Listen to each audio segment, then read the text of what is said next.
Okay, now that we have a way to take the derivatives of certain functions rather quickly, instead of using the long limit definition, I wanted to go back and make sure we don't forget what we can do with them and what they mean. So derivatives mean the slope or rate of change of a function, and then we have the tangent line which shares a point and the slope on the function. So let's do that with a couple of examples here. The first one, we have y equals 7x cubed plus 5x minus 9. We're going to find the derivative and the tangent line when x equals negative 1. So remember, we're trying to fill in basically y minus y1 equals m times x minus x1. And right now what we know is that x1 is negative 1. So we could kind of go through here.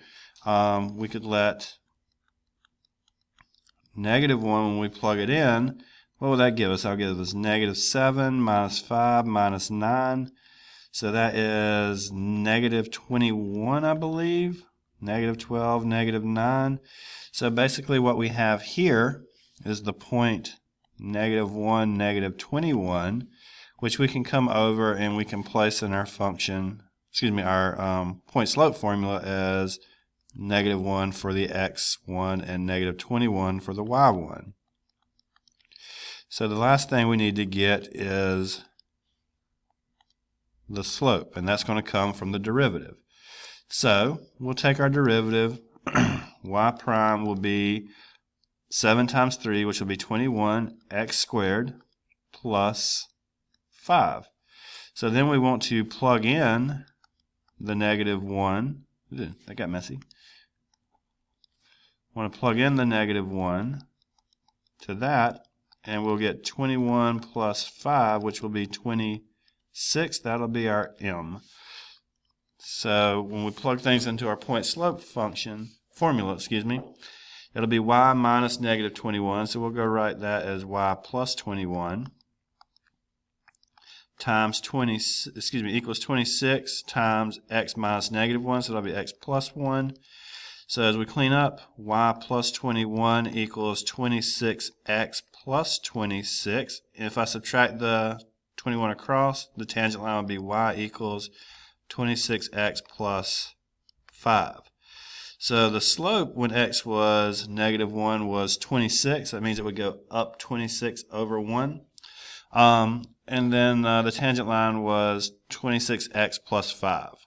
Same method we used before, but we didn't have to go through painstaking efforts to get the formula 21x squared plus 5 to calculate the slope. The next one here, we got f of x equals 5x to the 9th minus 3x squared plus 60, and we're going to do it at the point x equals 2. Just remember that if we went back to the f of x plus h definition, that means we would have x plus h times itself 9 times. So that would be a ridiculous amount of work. So that's why these little derivative rules are pretty useful. But let's see here. Let's go ahead and find the y value for when we plug in 2. So we'll have 5 times 2 to the 9th. Oh boy. Let's say 2 to the 9th times 5. So I've got big numbers here. Good thing I'm not trying to graph them. I've got 2560. And then it'll be minus 12 plus 60. And what will that give me? Minus 12 plus 60. Looks like it gives me 2608. So that's an x value of 2 and a y value of 2608. Okay. So let's see here. Then we need the derivative because we want the slope. So we're going to take the derivative first of all, and that'll be 45x to the 8th minus 6x. And then we're going to plug the 2 into that and get another big number.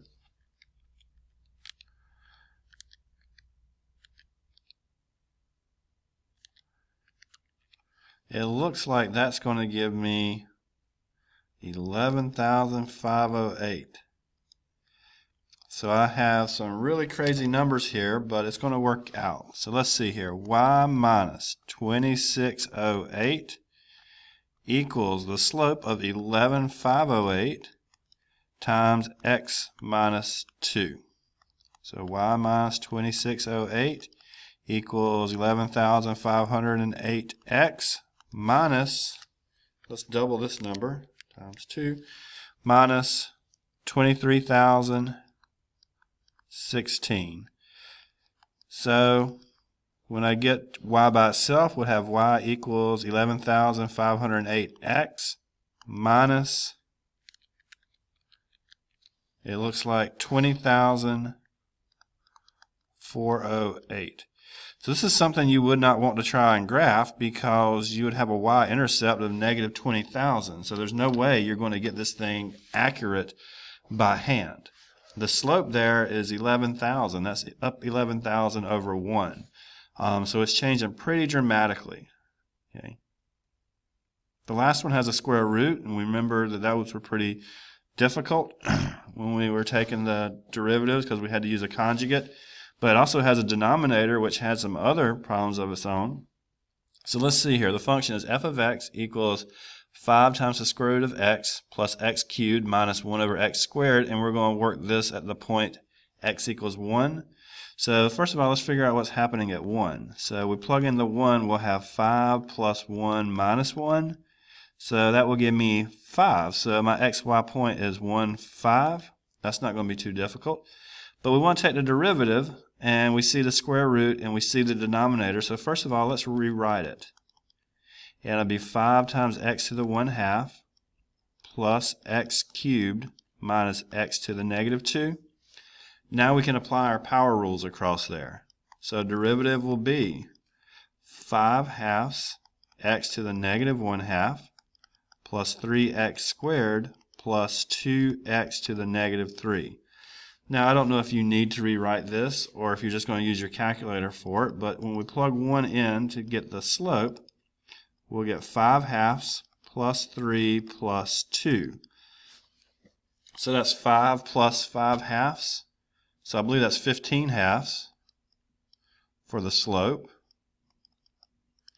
So let's come over and plug that in. So we're using y minus y1 equals m times x minus x1. So that'll be y minus 5 equals 15/2 times x minus 1. So we'll distribute the 15/2 and then we'll add 5 to both sides. So we'll get y equals 15/2 x. So when we add 5 to negative 15/2, that's like adding 10/2. So it looks like we'll have negative 5/2, I believe. So let's see, if we plug in 1, that'll be 15/2 minus 5/2, that'll be 10/2, so it at least has the same point. So our tangent line should be y equals 15/2 x minus 5/2. Thank you.